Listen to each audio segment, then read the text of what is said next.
Nothing contained in this podcast should be considered a substitute for professional medical advice. This content does not represent our respective employers and is purely the opinion of the podcast hosts. We are not your personal medical providers. Sorry, friends.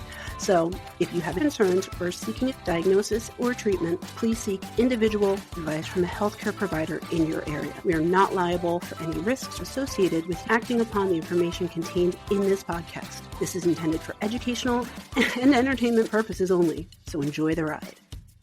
Please drink responsibly and in moderation. Before drinking, please be sure to be of the legal drinking age for your country. We do not encourage the misuse of alcohol. Welcome to Medical Media Mixer, the perfect cocktail. I'm Nicole Peniston, psychologist. And I'm Tara Prisco, physician assistant. So we're doing another on location. We are at Tree City in Kenilworth, and they make their own flavored vodkas and other spirits. Yes. So I'm trying out today the DSG, hibiscus vodka, jalapeno vodka, pomegranate juice, lime juice, simple syrup, seltzer, and orange bitters. And I'm drinking the cherry pie, which is cherry vodka, tart cherry juice, lime, and simple syrup. And it is delicious. All right, let's take our little cheers. Cheers at the beginning, cheers at the end. Mm-hmm. You might need another drink for cheers at the end. Yes. I think it's a 2-drink episode. Mm-hmm. So, I got some fun stuff for you. You want to hear a fun fact? Uh-oh, I'm scared. A fun psychological fact. Is the glass half empty or half full? That depends on your genes. A study published in Psychological Science in 2013 showed that some people are genetically predisposed to see the world in a negative light. Wow. Yeah. So all those grumpy people out there, it's not just because of nurture, it's because of nature as well. It could be, yeah. And I think that makes sense, if like we look at certain disorders run in families genetically, depression is one of them. So okay, so glass half full. So are we going to do dueling medical facts? Because I can do that. Challenge accepted. Let's do it. I'm ready. All right. So these are more sort of questions. Why does your pee smell when you eat asparagus? Oh, crap. I know this. I heard it somewhere. This is also genetic. Yes. It's not for everybody. So asparagus contains a sulfur compound called mercaptan. It's also in onions, garlic, and rotten egg, and in the secretions of skunks. Wow. But when it's broken down in your digestive system, it causes that smell. Not all people have the gene for the enzyme that breaks it down. And one study published in the British Journal of Clinical Pharmacology found that only 46% of British people who were tested produced the odor, while 100% of French people did. Interesting. So are French people smelly? Is that the... I'm going to say no. All right, give me something good. Yeah, well, first we forgot to say, so all of my facts are coming from WTF, 201 Weird Facts About Psychology by Harry Bright and Jacob Asner. We'll definitely link it in the notes as well. And this will. Is the one we used also for the winery episode, Why Do Men Have Nipples? And I have to apologize because apparently someone gave me this book as a gift and I have no idea who it was. So whoever you are, thank you. My next fact, we talked about this last episode. Pica is a mental disorder involving persistent consumption of substances containing no nutritional value. But it gets its name from the magpie, whose Latin name is pica. Magpie is notorious for eating just about anything. Doctors have removed blockages of chalk, sand, dirt, drywall, metal, grass, burnt matches, coffee grounds, stones, paint chips, and even mothballs from pica sufferers. It's most common among children, but pregnant women can also display pica symptoms. Which, I don't know if that's a mental disorder. That's a medical disorder when you're iron deficient. There's a lot of things in the DSM, Diagnostic and Statistical Manual of Mental Disorders, that are technically medical issues. But a lot of times it's because those people present to psychologists more often than not than medical professionals. Because it's bizarre when you're saying I'm wanting to eat dirt and rocks. Right. Most people, so it's usually due to iron deficiency, most people actually just chew ice. That's the most common, easy way. But then when they start eating clay, it's... Right. Well, and I feel like ice doesn't it may satisfy the oral need for those things, but it's not satisfying that nutritional need. Right. That's why you have the deficiency for it. Yeah. Well, no, it's the iron deficiency that causes you to eat weird things. And Right, chew but ice. if you're chewing ice, it's not making the iron deficiency. It's not helping go away. it. Yeah. Certainly not. But I guess eating rocks might. It could. There's iron in a lot of stuff. So. All right. Why do you cry when you cut onions? Oh, I feel like I knew this too, but I also know a trick around it. So my trick is if I wear my contacts, it doesn't happen. But if I wear my glasses, it does. I heard if you hold your breath, That's you won't fine. cry. Cutting an onion releases an enzyme called lachrymomatory factor synthase. Sorry on the pronunciation. This reacts with amino acids of the onion, and the amino acids are converted into sulfenic acids, and they spontaneously rearrange to form propanethiol S oxide, which gets into the air and it triggers tears by contacting your cornea.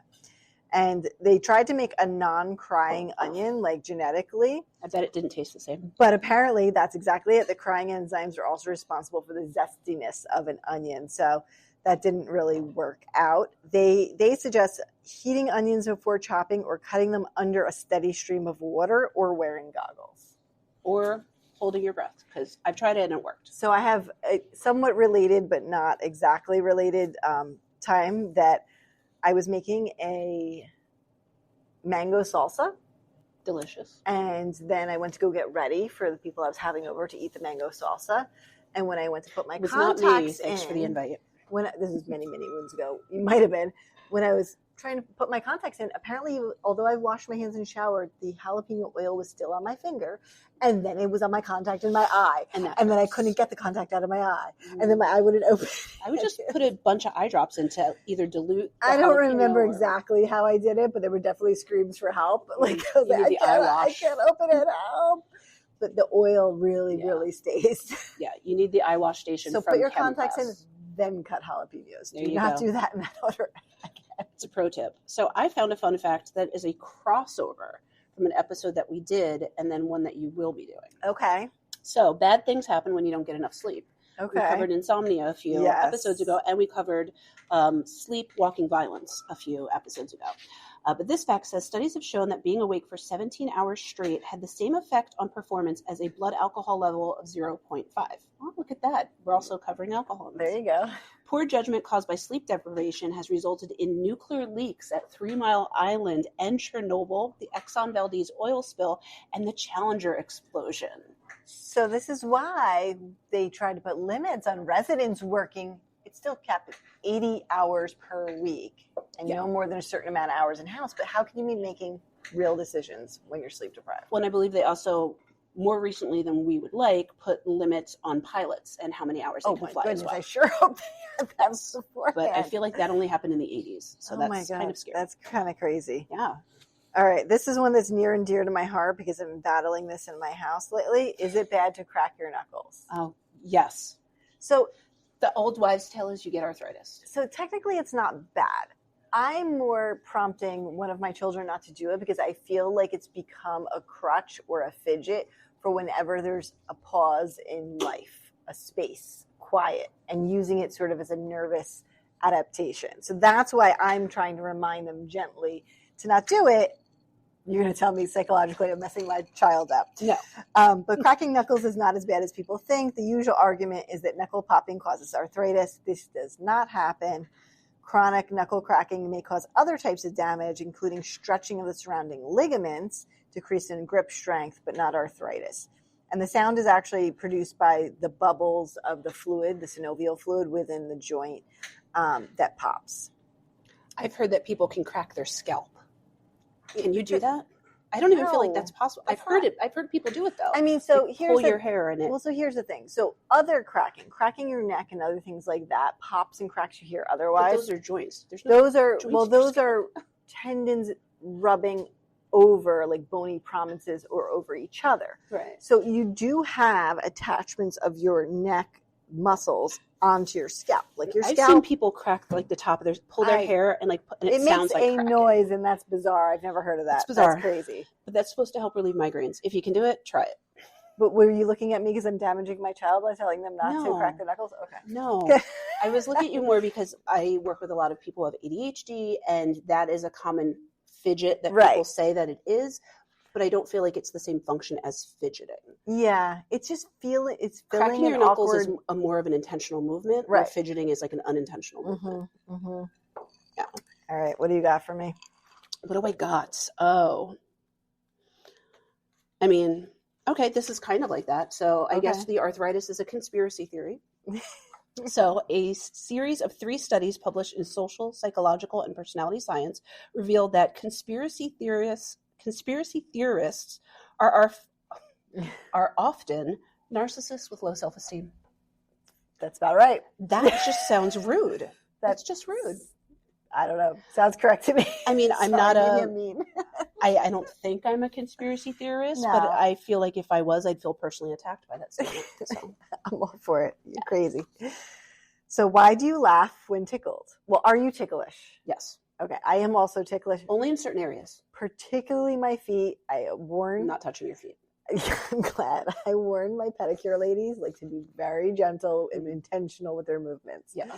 Even my husband knew when we were lay on the couch watching TV, if I put my feet up on him, you can intentionally hold my foot, but do not lightly touch it by accident. Right. I might kick you in the face. I'm more non-high touch area ticklish, underarm, stomach, things like that. People aren't touching them often, but you can tickle my arm, and I'm just okay. So I'm not crazy in the particular spot. So I have one child who's ticklish and one child who is absolutely not. You can do anything to them, they are not. And my husband is also not ticklish, and I am. So you definitely don't spend a great deal of time learning about laughter in medical school. That's true. The closest they come to humor is a physiologic study of laughter. Do you know the study of laughter? That sounds like it's in your realm.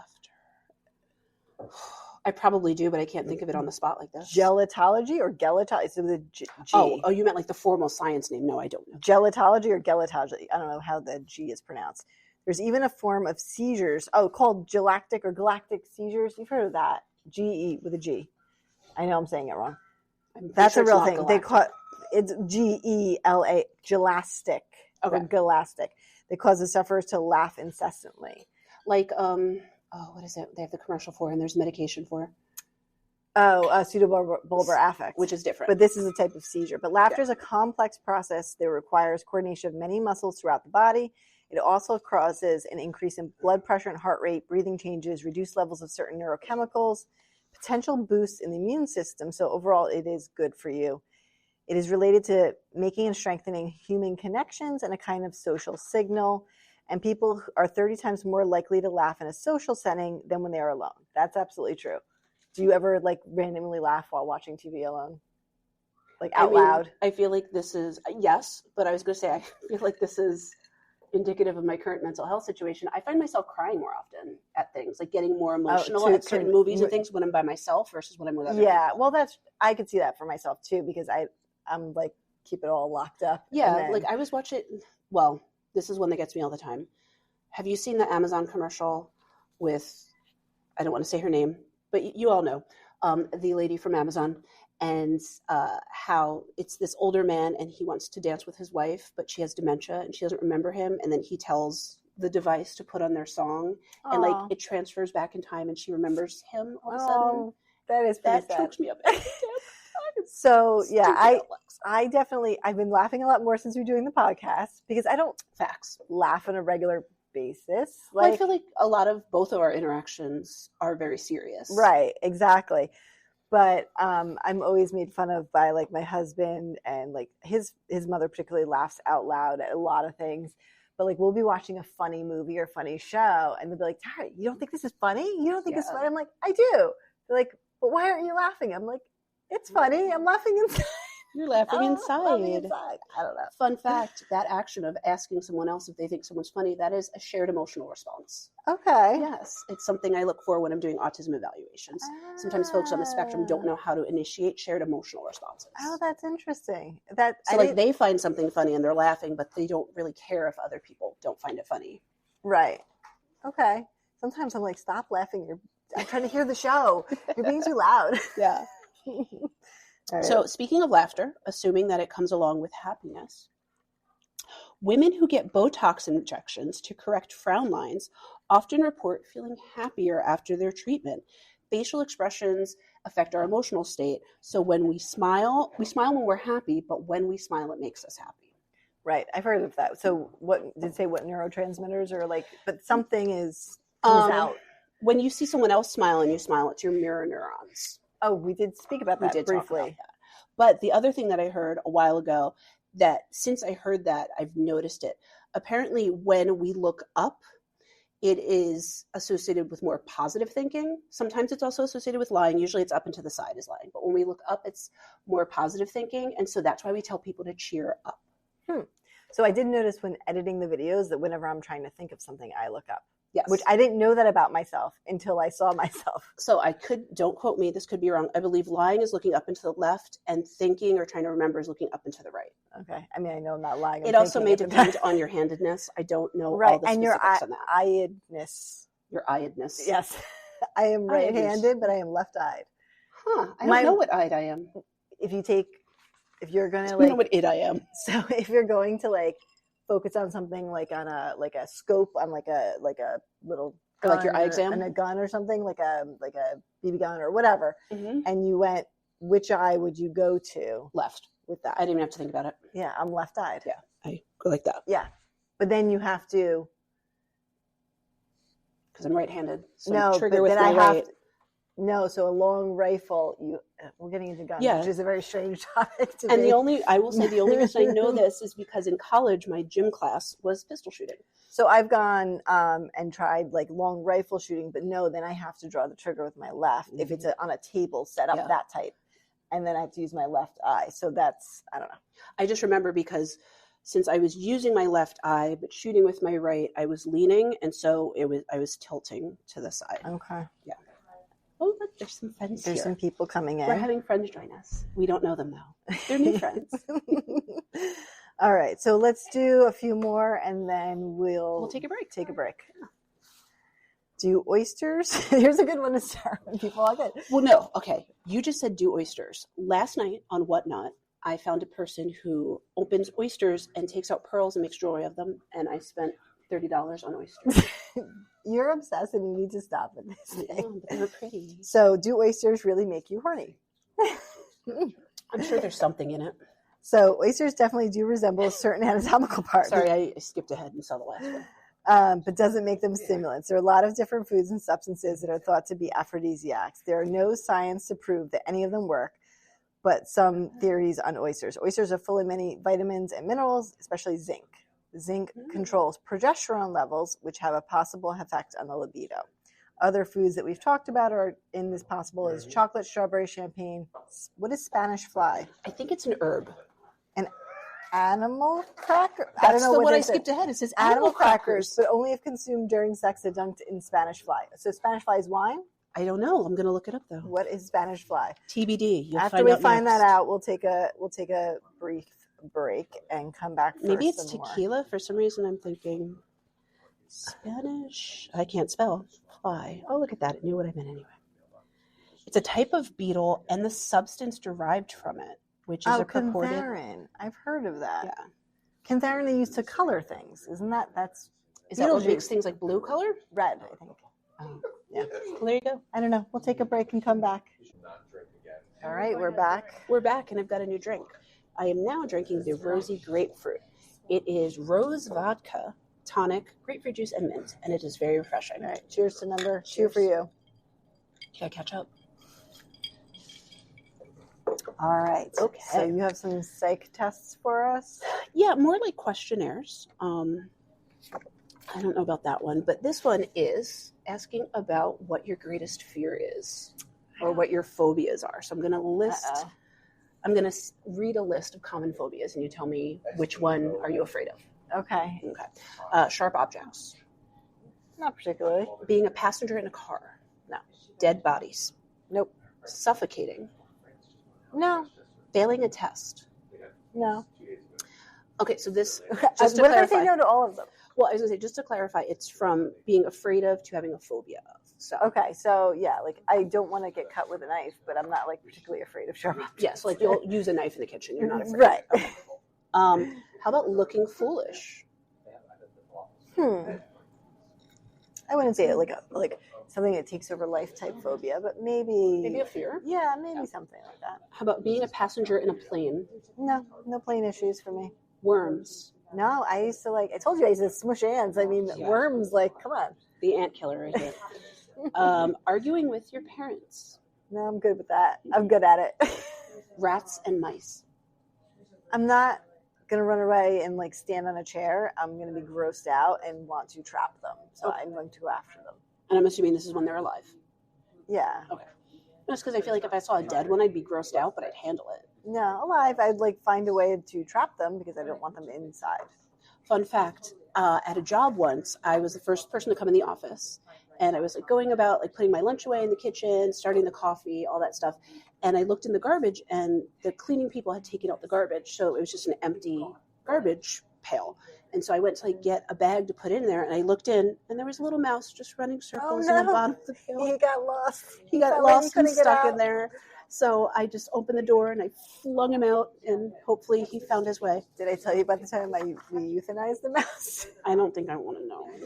So back when we first got our house, didn't I just say I didn't want to know? A lot of work to be done on it. Siding and windows and all those things need to be done. Apparently, mouse got in the house somehow. Mm-hmm.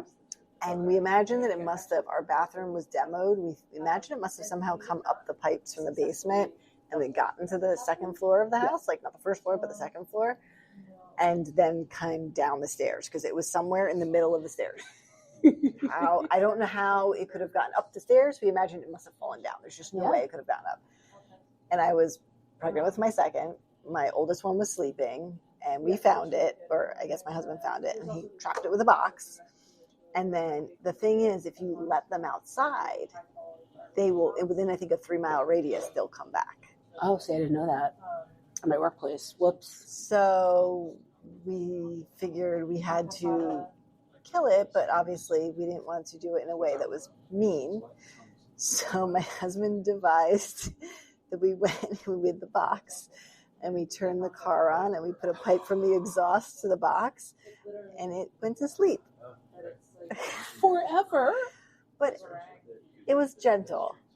I was pregnant. I couldn't touch a mouse. It was carbon bad. monoxide poisoning is painful. I don't know. You do know. You're a medical professional. You feel sleepy and nauseous and confused. And then your brain starts to slowly die. Sorry. I don't euthanize animals in general, but it's my only experience with ever killing anything. Other than accidentally, a bird flying into my car or something like that. We're creating a storyline of me as a serial killer. You know that, right? That's why I still hang out with you. We're putting all the evidence together. That's why I'm here, because I'm going to be the one who cracks the case.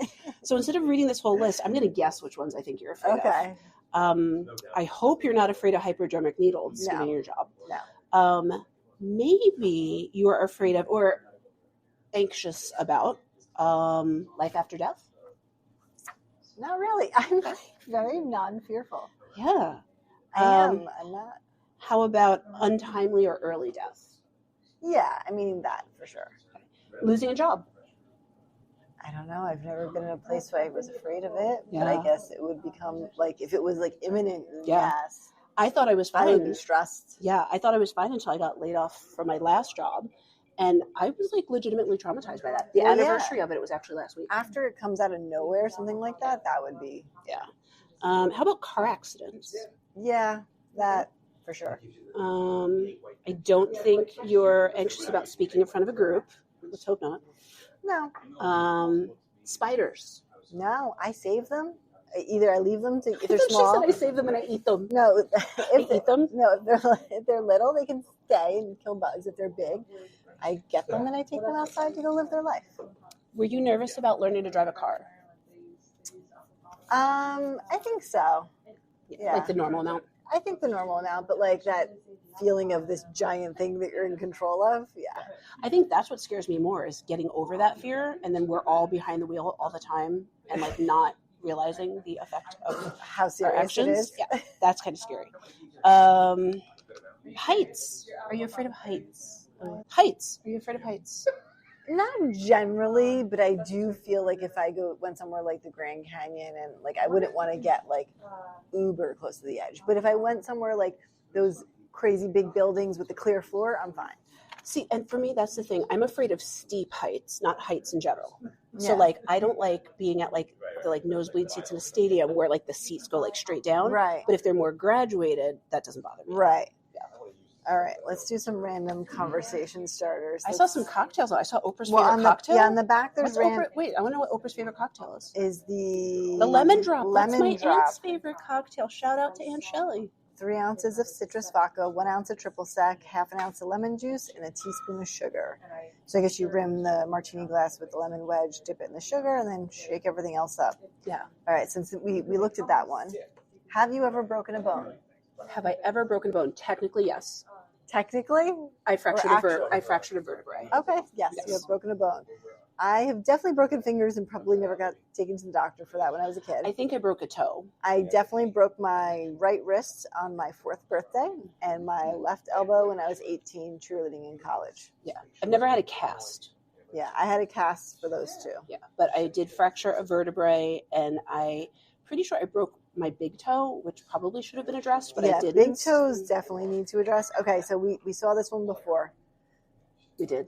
Your middle name, I know, is Claire. Yes, but what is my confirmation name? Oh, God. It's probably like something crazy. The funny thing is she's right. Like Philomena or something. I picked the craziest ideas. I said Philomena. I don't think it's the same. But so initially I wanted it to be Anastasia. Okay. But then I changed it to Gabrielle. Okay, that's not that out there. But Anastasia would have been cooler. Yeah. Well, what's my middle name? Because I think he might fail our friendship test. I probably will fail it because for a long time I thought it was Belle because her like email used to be like Tara Bell. Right. So people in my family, there's a whole story, but once you get the middle name, then I'll tell you. And that's what you say. I've heard your mom call you Tara Bell, so that's why I thought that was her middle name. So it didn't come out of nowhere. I just didn't make it up. Right. I do know it because I know I've seen it before, and we definitely heard it at graduation. Yeah. It's not Lynn because that's Laura. No. It's Loop. Hi, Loop. Laura Lynn. I know so many of my friends' middle names, but do I know yours? Oh, I bet this is a trick question. I bet you don't have one. No, I do. I definitely do. I was going to say trick. I mean, if I give you a clue, it'll be very easy. Marie. It is a state. Virginia. Yes. I see, and I told you, I did know it because I've seen it So somewhere. the story is my grandmother's legal name. I should have said Montana. My grandmother's legal name was Virgibel. Oh, but I love that. She was from Texas, and her parents, it was like Virginia and Isabel just sort of smushed together. It was Virgibel. And so I'm Tara Virginia with a nod to her, but then a lot of my family would call me Tara Bell as a nickname. Got it. So there you go. I mean, technically, if we're getting technical, my first name is supposed to be Nicole Claire because I was named after, my parents chose my first name based on their favorite soap opera character. But my grandmother was Mary Claire, so as her first name. So I was supposed to be Nicole Claire, and then we just eventually, I think like they never really kept it as a full name, and so whatever Claire became my middle name. Whatever your birth certificate says is what it is. Not my birth certificate, but my baptism certificate has my name spelled wrong. Ah, fun. So I'm technically not legally baptized. There's no legality to that. But my confirmation name is Elizabeth. That's kind of boring. Sorry. Yeah. Sorry for all the Elizabeths out there. All right. What was on the back of this card? Oh, recipe for a Cosmo. That's apparently Carrie Bradshaw from Sex and the City's favorite drink. 1.5 shots of citrus vodka, half a shot of Cointreau, 3/4 shot of cranberry juice, half a shot of lime juice, and 2 dashes of orange bitters. Let's see. Is there anything else fun here? I've got one to go along with my fear thing. It's just a picture of a bunch of creepy crawlies. But it's talking about what the difference between is a fear and a phobia. So do you know? I guess a phobia is something that impairs your actual function. Yeah, it's debilitating. So do you have any phobias? Because I do. Vomiting. Yes. And falling. No, just vomiting. I have a vomit phobia where literally... See, I'm a better friend. I know your phobias. Probably just because I tell you all my medical issues. But yeah, I always disliked vomiting, as most people do. But it started to progress more, I think, probably like middle school, because that's when like vomiting happens less with like kids. Like it happens a lot in elementary school. And then in adulthood, I was at work one day and my coworker said he really wasn't feeling well and had a stomach ache. And I just saw him run to the bathroom, knowing what was going to happen. Didn't hear anything, didn't see anything. I had a full out panic attack and had to leave work. Oh, wow. Yeah. Luckily, I haven't had one since then. I have been around people who have felt ill, haven't seen any vomits. Right. I myself have probably only vomited like 4 times in my life. That's something that I try to avoid in medical things. Yeah. Like, sorry, somebody else has to handle that. But my own kids, like, yeah, with kids, you have to. handled, Well, but and I feel like baby and like child vomit's different than vomit. adult vomit. But I feel like I am part of that Seinfeld episode, like where Jerry, he tries not to break his streak, and then he has the black and white cookie and he vomits, which is a shame because I love black and white cookies. But I feel like they're just cookies with icing. There's nothing too exciting about no, they them. have a different texture than cookies. The icing needs to be a very particular type of icing, like not royal icing. Royal icing's gross. But it's not buttercream icing either. No. I don't know what it is. Well, I bet it's royal icing in some other form. It might be. Because it's got that shiny texture. You know what? I'm confusing royal icing with fondant. I don't like fondant. Oh, yeah. So, do you obey rules you consider unfair or ridiculous? I think it depends on the context. Like at work, I feel like there definitely are certain rules that I think aren't valid. So it's a whole thing. But like an example is when you're doing psychological testing, validity testing is very important. But I work with a very specific population who may fail validity testing just based on the issues that they're dealing with. And so I really don't like giving validity testing, but I do it because I understand like in the world it's important. But I also feel like we need to develop something better for these special populations who maybe can't like withstand that sort of testing. So you skirt rules for the benefit of... No, I still follow it, but I dislike the rule and I'm very vocal about disliking the rule. Okay. Other rules, like I probably speed a little bit more. No, but like times. Just like, I don't know, like do not enter, like, or... Oh, that's just a challenge. I'm not a do not enter violator, but I am a do not touch violator. If you tell me not to touch something, I 1,000% will touch it. I am like a rule follower pretty much, pretty well. Does that shock anyone? But I can get caught up in things and sometimes, like get pushed over the edge. Someone like Laura would probably get me to break a rule. Absolutely. But my husband breaks rules all the time. And I'm like, me and my kids are like, no, stop. It's just don't do that or don't go there. And he's like, I think it depends on like, whatever, who cares? Okay, so I guess, no, I have to walk it back because now I'm thinking of an example. My mom is not a rule follower. Right. And that's just her personality, and I love that for her. But we went to one of those like structured art things where you like to follow the rules or follow the instructions. And she was just like going rogue and doing her own thing. And then she's like, why didn't this work? And I'm like, because you didn't follow the instructions. See, I'm really good at those painting things because I am a good rule follower. So we need to go to one of those. Yes. I mean, we've been to one in like the past, a long time ago. Yes. But I am good. I'm not artistic whatsoever, but I can follow what you tell me to do. There's one that's actually near you we should do. It's silk painting scarves. Ooh, that would be fun. We should do that. That sounds neat. Yeah. That's different. And it's like literally like right down the street from your house. Okay. What, in Red Bank, I assume? No. Oh, really? That's why I didn't want to figure out what it is. All right. And on the back of that one, apparently Jimmy Buffett's song Margaritaville was supposed to be performed by Elvis Presley, apparently. But Elvis died the year that the song was released. R.I.P. All right. Have you been to a Margaritaville? Like the resort, not the restaurant? Yeah, actually in Gatlinburg, we stayed in the resort. It was actually very nice. I saw that on your socials. Here, see if there's anything here that interests you. Okay. Here, see if there's anything here that interests you. Let's trade. Or in here too. These are more like, you have to score though, so they're harder. We did the house personality already. I feel like I should do the images. Oh, here's a good one. What's your first drinking memory? Oh, Since we're drinking. Yes. So that would be influenced by Sue, who is visiting New Jersey this week, actually. We went to Wildwood.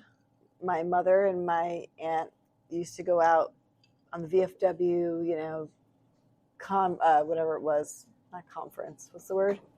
Convention. Okay. They'd go hotel hopping and drinking with all the guys. I don't know. It was a strange time. And they would make my sister go with them because she was little.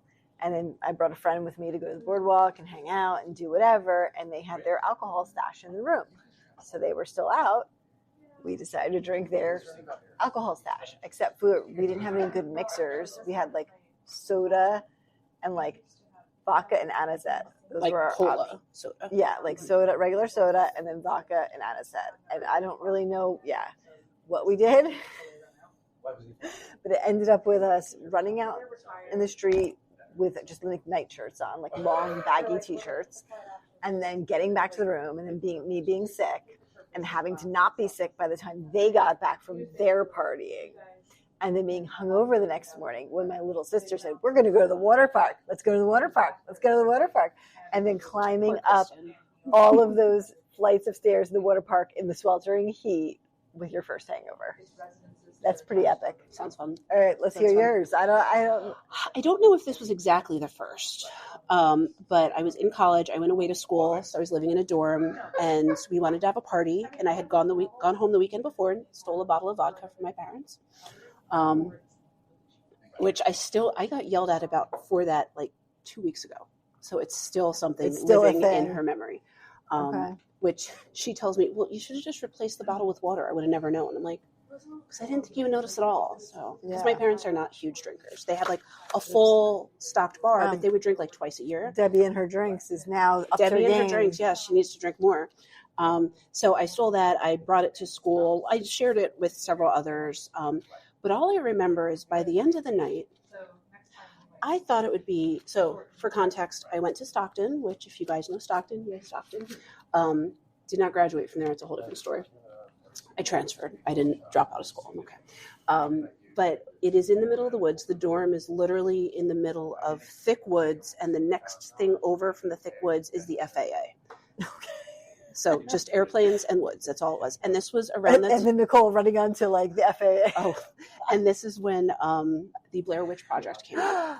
So we decided, drunk, to go wandering in the woods in the middle of the night.